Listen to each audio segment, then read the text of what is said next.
নমস্কার, আকাশবাণী কলকাতা খবর দর্শক জানাবো আজকের বিশেষ বিশেষ খবর। বাছাই করা খবরগুলো পেতে চ্যানেলটিতে সাবস্ক্রাইব করে পাশে থাকা বেল আইকনটি অল করে রাখুন। শুরুতেই হেডলাইন্স। জামবনিতে সিভিক ভলেন্টিয়ারদের বিশেষ প্রশিক্ষণ। ঝাড়গ্রাম মহিলা তৃণমূল কংগ্রেসের ডাকে ঝাড়গ্রাম শহরের পাঁচমাথা মোড়ে মানববন্ধন কর্মসূচির আয়োজন। ঝাড়গ্রাম মুখ্যমন্ত্রীকে কৃতজ্ঞতা জ্ঞাপন করে পাঁচমাথা মোড়ে মানববন্ধন কর্মসূচি করল মহিলা তৃণমূল। ঝাড়গ্রাম কংসাবতী নদীতে স্নান করতে গিয়ে জলে তলিয়ে গেল এক স্কুল পড়ুয়া। সোমবার বিকেলে তৃতীয় দিনেও উদ্ধার হল না স্কুল পড়ুয়া। গোপীবল্লভপুর 1 নম্বর কদমখণ্ডী কেন্দুগাড়ি সহ একাধিক গ্রামে অভিযান চালিয়ে 30 লিটার চোলাই মদ ও 180 লিটার চোলাই সামগ্রী উদ্ধার করল আবগারি দপ্তর। শিলিগুড়িতে নির্মীয়মান ভবনে অগ্নিকাণ্ড। ঝাড়খণ্ডে মধ্যপ্রদেশের মুখ্যমন্ত্রী মোহন যাদবের জনসভা।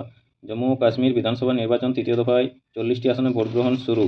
দাম বাড়ল বাণিজ্যিক সিলিন্ডারের। গঙ্গার নিচে পরিষেবা দুপুর 1:30 থেকে রাত 1:45। জম্মু ও কাশ্মীর বিধানসভার নির্বাচন তৃতীয় দফায় 40টি বিধানসভার মধ্যে 24টি জম্মুর এবং বাকি 16টি কাশ্মীর উপত্যকার।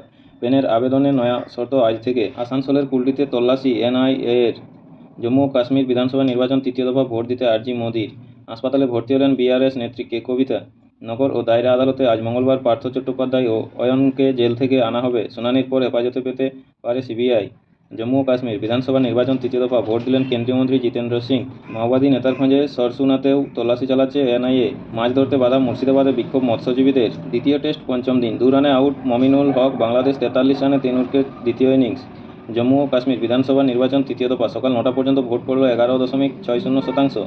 সুপ্রিম কোর্টের নির্দেশকে বুড়ো আঙুল। একাধিক দাবিতে আজ মঙ্গলবার থেকে রাজ্য জুড়ে পূর্ণ কর্মবিরতি ঘোষণা জুনিয়র ডাক্তারদের। দ্বিতীয় টেস্ট পঞ্চম দিন 19 রানে আউট নাজমুল হোসেন শান্ত। বাংলাদেশ 91 রানে 4 উইকেট দ্বিতীয় ইনিংস। হাফ সেঞ্চুরি সাদমান ইসলামের। বাংলাদেশ 93 রানে 4 উইকেট দ্বিতীয় ইনিংস। 50 রানে আউট সাদমান ইসলাম। বাংলাদেশ 93-এ 5 উইকেট দ্বিতীয় ইনিংস। 1 রানে আউট লিটন দাস। বাংলাদেশ 94-এ 6 উইকেট দ্বিতীয় ইনিংস। 0 রানে আউট সাকিব আল হাসান। বাংলাদেশ 94-এ 7 উইকেট। মাওবাদী নেতার খোঁজে রাজ্যে 12টি জায়গায় তল্লাশি চালাচ্ছে এনআইএ। সাংবাদিক সম্মেলনে জুনিয়র ডাক্তাররা। ভুলবশত গুলি চালিয়ে জখম অভিনেতা গোবিন্দ। ভর্তি হাসপাতালে। আপাতত বেসরকারি সংস্থার হাতে যাচ্ছে না পুরুলিয়ার দুবেশ্বরী কলিয়ারি।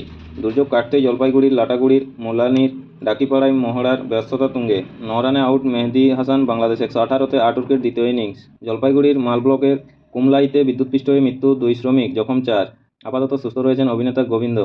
0 রানে আউট তাইজুল ইসলাম। বাংলাদেশ 130-এ 9 উইকেট দ্বিতীয় ইনিংস। গোবিন্দকে ফোন করলেন মহারাষ্ট্রের মুখ্যমন্ত্রী একনাথ শিন্দে। দ্রুত সুস্থতার কামনা করলেন তিনি। জম্মু ও কাশ্মীর বিধানসভা নির্বাচন তৃতীয় দফা সকাল 11টা পর্যন্ত ভোট পড়ল 28.12%।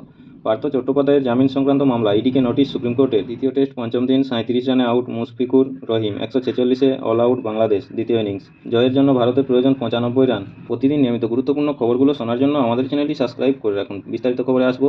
জলপাইগুড়ির মালব্লকের কুমলাইতে বিদ্যুৎপৃষ্ট হয়ে মৃত্যু 2 শ্রমিক, জখম 4। রাস্তায় পড়ে থাকা হাইটেনশন তারে বিদ্যুৎপৃষ্ট হয়ে মৃত্যু হল 2 শ্রমিকের, আহত আরও 4। আজ মঙ্গলবার সকালে ঘটনাটি ঘটেছে জলপাইগুড়ির মালব্লকের কুমলাই গ্রাম পঞ্চায়েতের বড়দিঘি থেকে লাটাগুড়ি যাওয়ার রাস্তায়। পুলিশ সূত্রে জানা গিয়েছে মৃতদের নাম রাধিকা ওরাও, বয়স 19, আলিশা ওরাও, বয়স 16। বাড়ি কুমলাই গ্রাম পঞ্চায়েতের খাগরিজান এলাকায়। জানা গিয়েছে খাগরিজান এলাকা থেকে একটি পিকআপ ভ্যান করে প্রায় 20 থেকে 25 জন বিঘা শ্রমিকেরা টুন বা চা বাগানে যাচ্ছিল। বড়দিঘি থেকে লাটাগুড়ি যাওয়ার পথে হরিমন্দির এলাকায় রাজ্য সড়কে ঝুলে থাকা হাইটেনশনের তারের সংস্পর্শে এসে যায় তাদের গাড়ি। 2 শ্রমিকের গায়ে সেই তার জড়িয়ে যায়, যার ফলে বিদ্যুৎপৃষ্ট হয়ে ওই 2 শ্রমিক গাড়ি থেকে রাস্তায় পড়ে যায়। ঘটনাস্থলে মৃত্যু হয় তাদের। যখন 4 শ্রমিকের উদ্ধার করে হাসপাতালে ভর্তি করে স্থানীয়রা। গরুমারায় বিশেষ আকর্ষণ। পুজোয় গরুমারায় ঘুরতে যাচ্ছেন যারা, তাদের জন্য সুখবর। ধূপঝড়ায় তৈরি হচ্ছে সেলফি জোন। হাতিকে পিছনে রেখে তোলা যাবে সেলফি। একই প্যাকেজের মধ্যে মূর্তি নদীতে স্নান করানো যাবে হাতিকে। সামিল হওয়া যাবে আদিবাসী নৃত্যে। এই বিষয়ে ডিএফও দ্বিজপ্রতিম সেন জানিয়েছেন, গোটা প্রক্রিয়া শেষ। চিফ ওয়াইল্ড লাইফ ওয়ার্ডেনের চূড়ান্ত সম্মতি মিললেই সেলফি জোন চালু করে দেওয়া হবে। আশা করছি পুজোর মধ্যেই আমরা চালু করতে পারবো। আপনাদের সকলকেই বলা হচ্ছে, যারা নিয়মিত গুরুত্বপূর্ণ খবরগুলো শুনতে চান আমাদের চ্যানেলটি সাবস্ক্রাইব করে রাখুন। ফিরে আসবো খবরে। আপাতত বেসরকারি সংস্থার হাতে যাচ্ছে না পুরুলিয়ার দুব্বেশ্বরী কলিয়ারি। পুরুলিয়ার নিতুড়িয়ার দুব্বেশ্বরী কলিয়ারিকে বেসরকারি সংস্থার হাতে তুলে দেওয়ার কথা ঘোষণা করেছিল কোল ইন্ডিয়া। আজ মঙ্গলবার 1 অক্টোবর থেকে বেসরকারি সংস্থার হাতে চলে যাওয়ার কথা ছিল দুব্বেশ্বরী কলিয়ারি।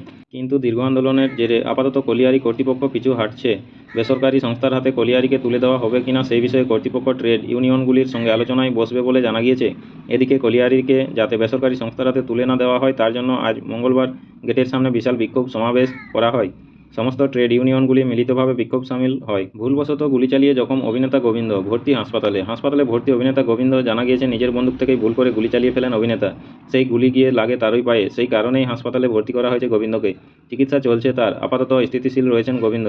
শহরের আবহাওয়ার হালচাল কী রয়েছে আজ দেখে নেব।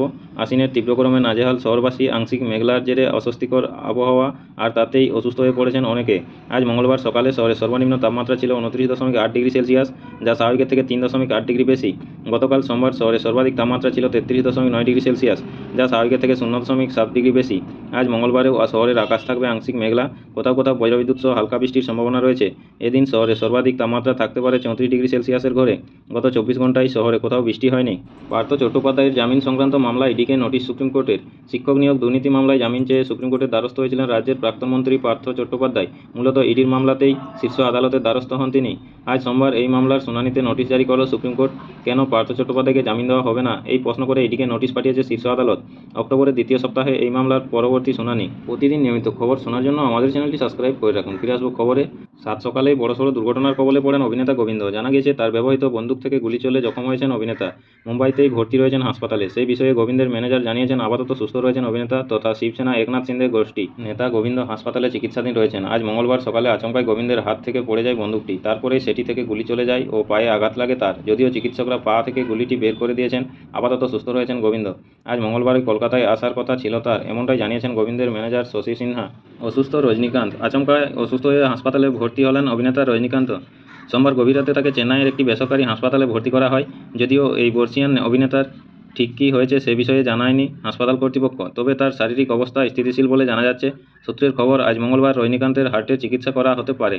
মাছ ধরতে বাধা, মুর্শিদাবাদে বিক্ষোভ মৎস্যজীবীদের। জল বেড়েছে পদ্মা ও তার শাখা নদীগুলিতে, মাছ ধরার একেবারে মোক্ষম সময়। তারপরেও বিএসএফ মৎস্যজীবীদের পদ্মার মাছ ধরার জন্য নামতে দিচ্ছে না বলে অভিযোগ। গত 3 দিন ধরে তাদের নদীতে মাছ ধরতে না দেওয়ার অভিযোগ। আজ মঙ্গলবার সকালে মুর্শিদাবাদের সাগরপাড়া থানার সামনে পথ অবরোধ করে বিক্ষোভ দেখাচ্ছেন মৎস্যজীবীরা। ঘটনাস্থলে পৌঁছেছেন পুলিশ ও বিএসএফের আধিকারিকরা। পরিস্থিতি নিয়ন্ত্রণের চেষ্টা চালাচ্ছেন তারা। জম্মু ও কাশ্মীর বিধানসভার নির্বাচন তৃতীয় দফা, ভোট দিতে আর্জি মোদির। আজ মঙ্গলবার জম্মু ও কাশ্মীরের 40টি আসনে ভোট। তৃতীয় ও শেষ দফায় সকলকে ভোট দেওয়ার জন্য আর্জি জানালেন প্রধানমন্ত্রী নরেন্দ্র মোদী। এক্সে তিনি লিখেছেন, জম্মু ও কাশ্মীর বিধানসভা নির্বাচনে আজ তৃতীয় ও শেষ দফার ভোট। গণতন্ত্রের উৎসবকে সফল করতে সকল ভোটারদের এগিয়ে এসে ভোট দেওয়ার জন্য অনুরোধ করছি। আমি নিশ্চিত বহু তরুণ বন্ধুরা প্রথমবার ভোট দিতে যাচ্ছেন। তারা ছাড়াও নারী শক্তি বিপুল সংখ্যায় ভোটে অংশগ্রহণ করবেন। আসানসোলের কুলটিতে তল্লাশি এনআইএর। আসানসোলের কুলটি থানার দিশেরগড়ে আজ মঙ্গলবার সকালে এনআইএর অভিযান। স্থানীয় সূত্রে জানা গিয়েছে 4 বছর ধরে ওই এলাকায় একটি বাড়ি ভাড়া নিয়ে থাকতেন এক মহিলা। বিভিন্ন সামাজিক সংগঠনের নামে এসিএলের সদর দপ্তর সাঁকতড়িয়ায় নানা আন্দোলনে নেতৃত্ব দিয়েছিলেন তিনি। ওই মহিলার বাড়িতেই এদিন সকাল থেকে অভিযান চলছে।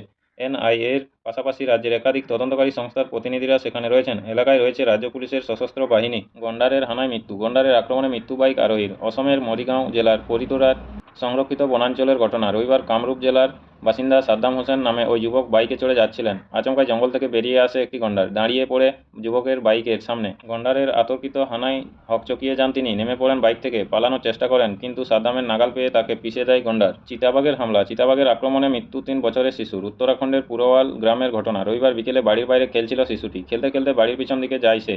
ঝোপের মধ্যে বসেছিল চিতাবাঘ। বাচ্চাটিকে টেনে নিয়ে যায় ওই বন্যপ্রাণী। খোঁজাখুঁজি শুরু করেন তার মা। ছুটে আসেন প্রতিবেশীরাও। রক্তের দাগ দেখে সন্দেহ হয় তাদের। এরপর ঝোপের আড়ালে উদ্ধার হয় ক্ষতবিক্ষত দেহ। প্যানের আবেদনে নয়া শর্ত আজ থেকে। আজ 1 অক্টোবর থেকে প্যানের আবেদনে আর আধার এনরোলমেন্ট নম্বর ব্যবহার করা যাবে না। এতদিন সেই সুযোগ দিত আয়কর দপ্তর। যেহেতু নতুন আধারের আবেদন করার পর সঙ্গে সঙ্গে আধার নম্বর পাওয়া যায় না, তাই আবেদনকারীকে একটি আলাদা এনরোলমেন্ট নম্বর দেওয়া হয়। প্যানের আবেদনে যেহেতু আধার বাধ্যতামূলক, তাই এতদিন এনরোলমেন্ট নম্বরকে গ্রহণ করা হতো। আয়কর দপ্তরের বক্তব্য, এই সুযোগকে কাজে লাগিয়ে ভুয়ো প্যান তৈরি হচ্ছে। অবৈধ প্যান রুখতেই এই পদক্ষেপ করা হলো।